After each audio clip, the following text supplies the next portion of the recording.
Welcome to this episode of On the Record, your official source of information from Bossier Schools. Thanks for joining us for this special edition of On the Record with Bossier Schools. I'm Sonia Bales. On the Record takes you behind the scenes of K-12 public education, and it's your official news source as it relates to Bossier Schools. Today we're tackling a topic that you've probably heard mentioned and you're going to hear more about as the Louisiana legislative session convenes next month in Baton Rouge. Parent or school choice and ESAs, or educational savings accounts, are going to be hot-button topics. But what are the implications for Bossier Schools and for public school systems throughout the state of Louisiana? Bossier Schools Superintendent Jason Rowland joins us to take a deep dive into this topic. Let's begin first of all by defining the terms parent or school choice and ESAs, or educational savings accounts, because we're hearing a lot about those terms. So what exactly do they mean? Well, parent choice is, first of all, it is a national buzzword right now. Choice is what you hear all across the country, and in theory, it is it's very popular among parents when they start hearing about that their children will have choice in their educational opportunity. So what it essentially means is that the attendance lines are wiped away, and parents will have the opportunity or the ability to send their children to the school of their choice. Now, in theory, it's one thing, but the reality of how that's put into play is often very. It can be a different landscape than what you have in mind. ESAs, educational savings accounts. Those are that's the concept where you take the money that is appropriated for each student. That money will follow the child to the parent choice destination. The money is attached to the parent or school choice part of it. And that it's just the money follows the child instead of the money going to the LEA, the local educational agency, such as, for example, Bossier Schools. And so that is two of the hot topics that are being kicked around right now as far as education reform that will be coming down from the new administration here in Louisiana over the next several months. And as our legislators begin to take on their sessions, whether it be the regular session or special sessions, these are some hot topic items that are being talked about. And thank you for just let's coming up and getting in front of this and trying to educate our community about really what all this means and how it impacts Bossier Schools. Well, as you said, parent or school choice, that sounds good on the surface because every parent should be able to have a voice, in their child's education. So what are some of the concerns that you have, our school board has, as well as superintendents throughout the state of Louisiana have? Well, in any type of initiative, there's unintended consequences. There's things that are going to come out that we've not thought about, that have not been discovered, and it doesn't matter how many examples of other states are doing this. Louisiana is in our own regard, we're different from other states, just like everybody else is, and so there are going to be unintended consequences. There are a lot of questions about what does the parent choice look like? What does the educational savings account, ESAs, what does it look like?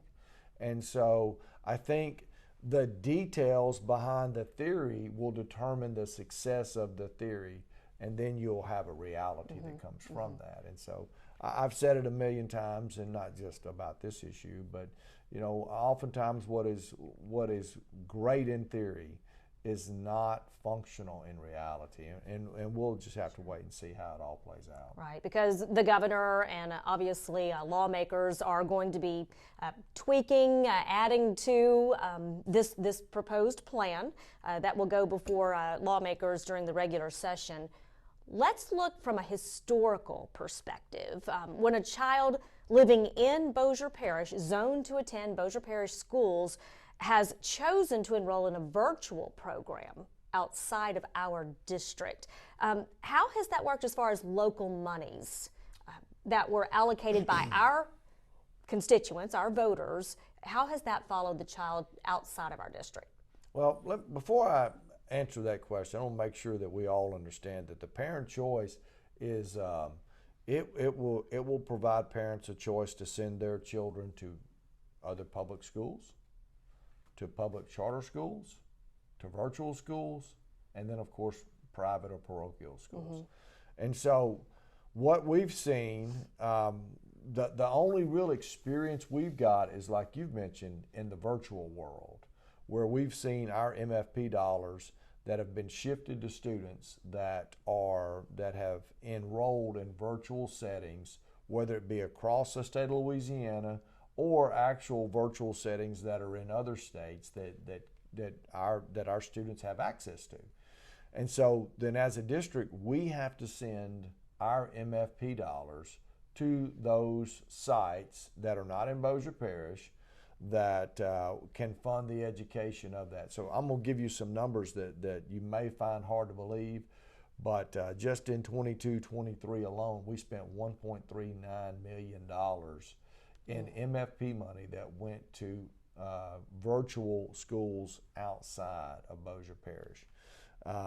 The local, of course, some of that is state money that's provided to us, but the local dollars that left Bossier Parish were over $680,000, and the local portion of the MFP that went to virtual schools for students that live in Bossier Parish, but those dollars are now being spent in parishes outside, states outside of Bossier. And adding to that heartburn, when you're talking about a virtual program, it's the same amount of funding that those charter programs, virtual programs are receiving, but they're not brick and mortar.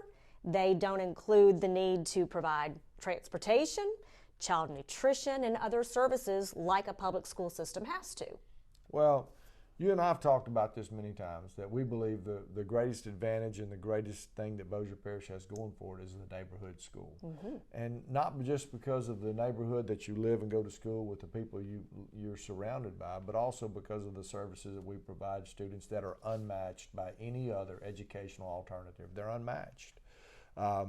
Other prospective forms of education for a young person cannot be equaled by what the public schools offer, especially the public schools in Bossier Parish. There is no comparison, and I'm not saying that because I'm affiliated with Bossier Schools and you are as well. I mean, that's just the truth. And so we encourage our parents, before we get too caught up in the buzzwords of parent choice and educational savings accounts, let's do a deep dive into what actually, how is that going to impact my child? What is my child not going to be exposed to now? What opportunities are they going to be limited from? And so that's again, theory, reality. Oftentimes there's a bridge between both. We educate all children. That is their right, free and appropriate public education. It's federal law. But also the size of our district enables us to offer those opportunities that other institutions perhaps cannot, as far as the career and technical education, also the special education services that we offer. And I mean, the list just goes on and on: advanced placement, dual enrollment. Well, the size and the initiatives that we have in Bossier Parish makes Bossier Schools very attractive for smaller districts around us, okay, that could possibly seize the opportunity to come and be a part of all the different things that we offer. So, and look, we're proud of what we offer for our kids, and I grew up in a setting where we didn't have all these offerings, and so that's one part of it. The other, though, is that we're not sure about some of the alternative educational opportunities that are out there for air quote choice. We're not sure of the structure of admission. What are the services are they going to be able to provide, and what does it look like if they have an opportunity to opt out of this? I mean, so there are so many questions that come along with this. Whereas, let me give you an example. let's say that you have a special needs child that a parent wants to go to an alternative educational setting, something that's optional, let's just say that, a choice setting. But the admissions of that school will not allow for the services of that child to be met. So then what does the parent do? And it creates an issue for that parent. It creates a frustration for them. And we don't even know the budgeting and the funding side of it. If someone leaves Bossier Schools and goes to a choice setting, and then they realize that that's not going to work, and then they come back, and how does the money go to and from? I have just a lot of questions about that, and you know, just a lot of unintended consequences that I am predicting are out there that we don't know about. I want to go back to ESAs, the Educational Savings Accounts, because they already exist in some states. You've been doing a lot of research, and what have you found as far as who's actually utilizing those ESAs? Well, in New Hampshire alone, let's just take New Hampshire, and we can talk about Arizona and Wisconsin. These are 3 states that we looked at already. And so in New Hampshire alone, only 11% of the funds went to students that had not been in private schools already. So 89% of the funds, of the state funds, went to supplement the tuition of students that were already in private schools. In Arizona, 75% of Educational Savings Account ESAs went to students already enrolled in private schools. 76% in the state of Wisconsin went to students already enrolled in private schools. So I don't want to sound anything but respectful about the decisions that are being made, but just looking from 10,000 feet, you could say that there's evidence that supports that ESAs are by and large coupons for students that are already enrolled in private schools, a way to take off some of the tuition that they have to pay to attend those schools. I also want to talk a little bit about how public schools are already held to a very high level of accountability, from teacher certification to evaluation. So will private or charter schools be subject to those same accountability requirements, or do we know? Well, again, a lot of things have yet to be determined. I know from the public school side, we just, and if state funds are going to be used to go to alternative pathways of education, choice pathways, we simply think it's fair that everyone play with the same rules. Yeah, on a level playing field. Level the playing field, exactly right. There should be accountability for teachers, just like in the private schools, in the charter schools, in the virtual settings, just like there are for public school teachers. We should have, there should be school accountability for private, for charter, and for virtual settings, just like there is for public schools. And so that's the way we see it. I do know this, that a lot of choice options out there do not want to face the same structures that public schools face. I've had several conversations with friends that work in different settings, and they've point blank said we don't want to face the same things that the public schools face. If that's the case, then we'll opt out. And I was going to ask if private schools will actually have the ability to opt out of the ESA. I don't know if that's been determined yet, and I don't know if that's on the table as far as how that's. I think there's, again, so many details that have to be worked out about it. The speed at which this is implemented is also a concern to me. I would prefer to take a slow approach to how this is going to look, and then it would be even better if we would pilot some of this so we could learn from small samples about how or what to do, and about how and what not to do as well. So there's a lot of questions out there. I've heard a lot of, from different from different factions that talk about the admission requirements. What does that look like? Are we going to have to reduce from private schools? Are we going to have to reduce our admission requirements? If I'm going to receive state money, or if a private school is going to receive federal funds, and you are a private school that is affiliated with a parochial or a religious group, receiving federal funds will compromise that relationship. And so there are things that I think everybody's got to think about on both sides of it.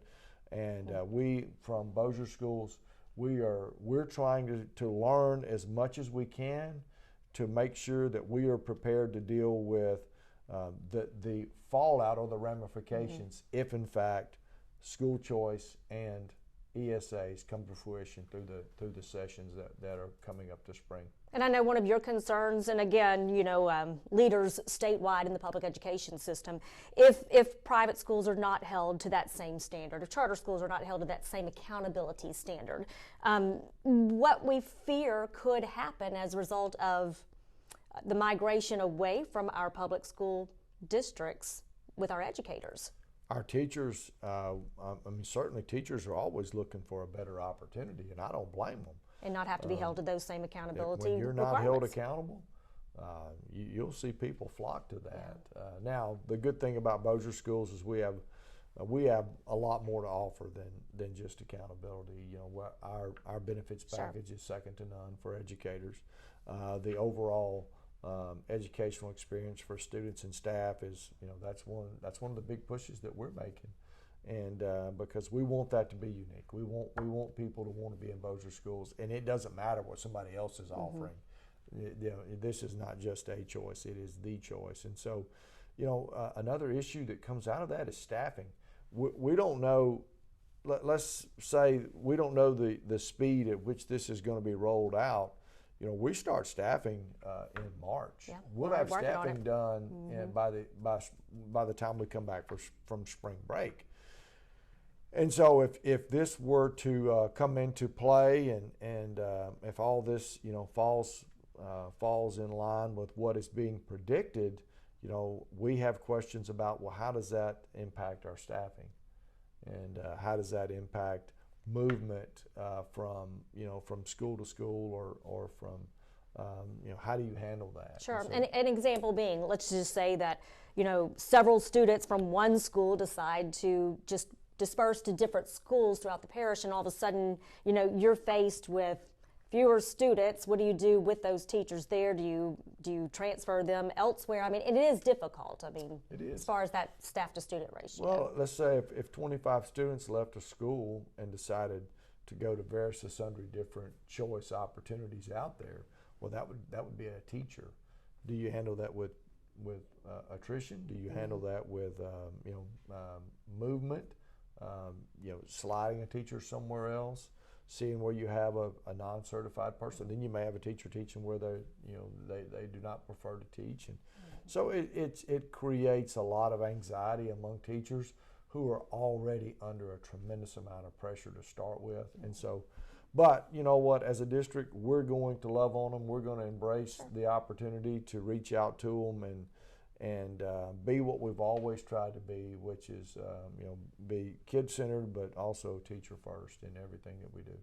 Bossier Schools is among one of 30 districts still under a federal consent decree. We've been under ours since the 1960s. So how does that come into play? It's federal law, it's a federal order, and then you're talking about perhaps state legislation dictating or governing parent choice. Well, federal laws, of course, supersede any state law. And so the consent decree that we're under right now would essentially, we would kind of be set off to the sidelines for right now. Now, students within the district could still leave and go somewhere else. However, opportunities to move within the district or students from outside the district come to Bossier Schools, that would not be a possibility at the moment. So our plan is to kind of sit this one out and see how things roll out.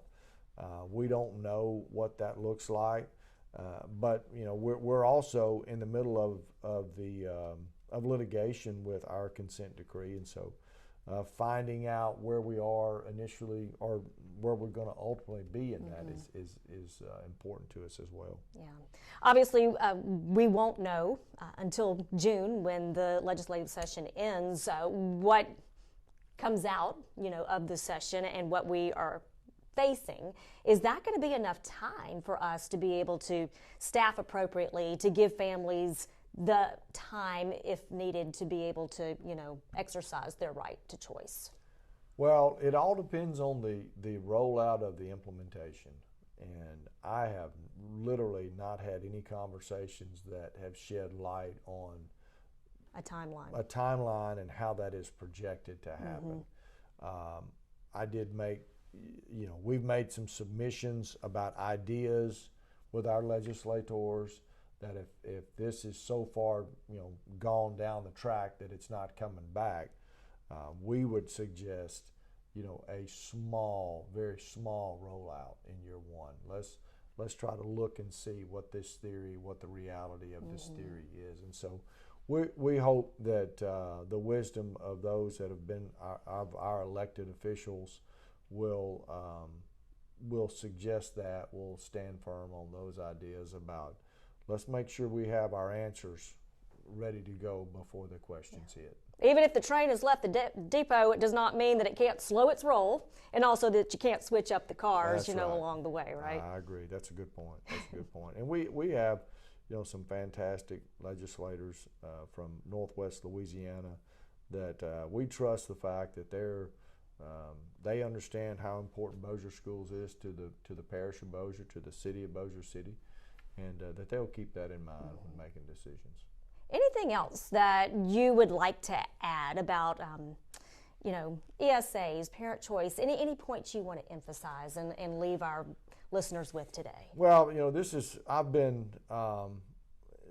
I've been working extremely hard to try to learn as much as possible about it so that we can answer questions, and also so that we can formulate ideas that would give Bossier Schools the upper hand in any choice that somebody would make. And so we have been looking at interest and opportunities in Bossier Parish that will be by far and away above anything that anyone else can offer. And we want to make the choice for our parents very easy, that Bossier Schools is the only choice for us, just because of everything that we can do for the child and what it means to be in the neighborhood school where you go to school with your friends and your family members or those that you're so connected with. And I think that's what makes us unique.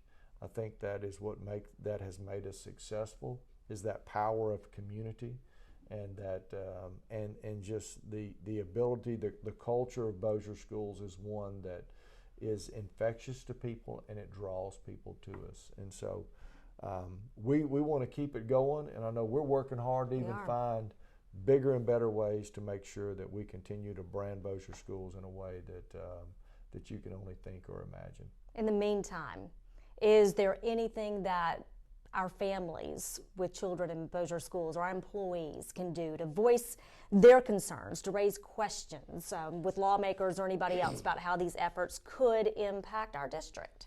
Well, at this time, I think that we all, and all of us in the education field and in our community, we need to have our eyes to what's going on, and we need to be listening and learning about the process and see what really is happening. Let's don't try to conceive conspiracy theories or political gain or any of that. Let's look to see what is in the best interest of students as we educate this next generation to be productive citizens as we go forward, which is what any educational platform wants to do. That's their ultimate goal. It's just who can do it better. And my answer is I'm pretty biased too, but my answer, there's nobody that can do it better than Bossier Schools. That's right. It just can't happen. Well, Bossier Schools is being proactive by getting in front of lawmakers and the public to ask all of those relevant questions, to raise our concerns before the regular session. of the legislature convenes March 11th. We want to thank you so much for joining us for this special edition of On the Record with Bossier Schools. Be sure to subscribe to our channel for further developments. We are going to, of course, be following this very closely, and we hope to educate you along the way. So again, Mr. Rowland, thank you for taking the time to kind of dive deeper into this subject, and thank you for joining us. For now, you're up to date. This has been a Bossier Schools production. Join us next time when we go On the Record with Bossier Schools.